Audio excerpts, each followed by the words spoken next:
episode 096. My name is Richard Bowles. I'm a 5-time world record adventurer, and I voluntarily put myself into near-death situations to explore the human response to critical situations, complex challenges, and chaotic conditions.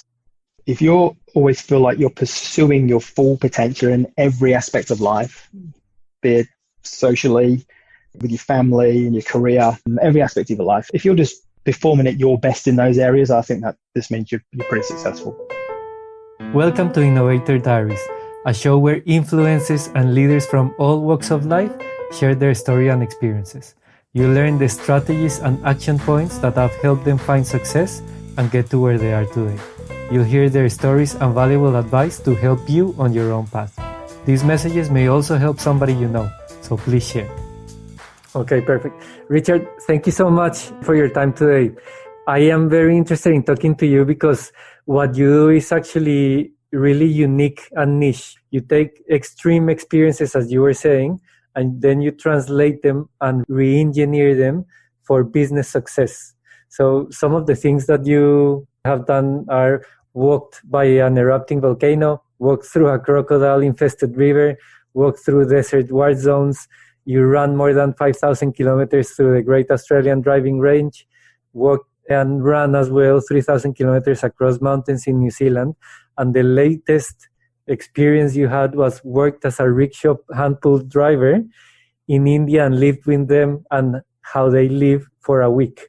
So this is going to be very interesting. The first question I have is, why first do you do all of this? But not why, but what's your purpose? What do you think your purpose for doing all of this is? Well, first of all, thank you for such an amazing introduction. I'm not sure if I actually am that amazing, but anyway, it sounds pretty impressive, Ricardo, so thanks for that. It is. Look, the why, that is such a profound question, isn't it? I mean, why does anybody do anything? And the why is a question that I searched for a long time, 12 months in fact. Back in 2012, after I kind of did my first adventure, I was always asked this question: why did you go and do that? Why would anyone want to go and run 5,500 kilometers through the wilderness? And I didn't really know the answer. So I'd make things up. I'd tell people what they wanted to hear, and I didn't know. So I decided I would sit down with a whole bunch of psychological experts and explore that question, why?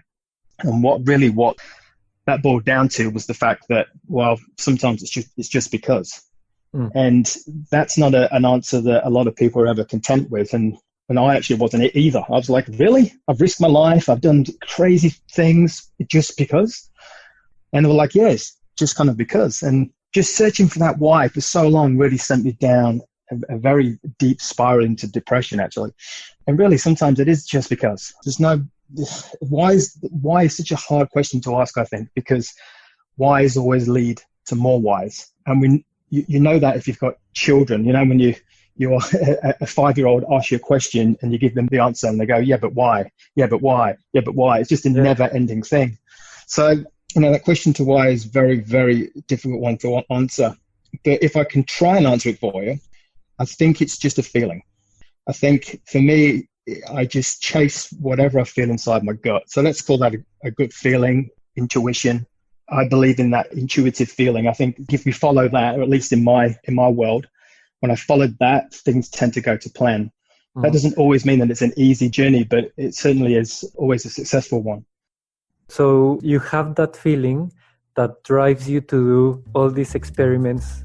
Can I ask, what do you feel as soon as you finish them and you succeed in achieving your goal? We feel good, right? I think anytime you achieve anything, you feel pretty good about yourself. I don't think it's necessarily the joy of actually achieving it, but overcoming the challenge in the first place. I think the challenge is the enjoyment part. Want to listen to the entire interview? Simply go to innovatordiaries.com/episode number. Or you can find this episode and hundreds of other great stories on Google Podcast, iTunes, Spotify, or whatever your favorite podcast player is. Please check me out on LinkedIn. Follow or connect with me as I'm very proactive on that social network. And finally, subscribe to this YouTube channel. You'll get all the new stories as soon as they're released. See you next time.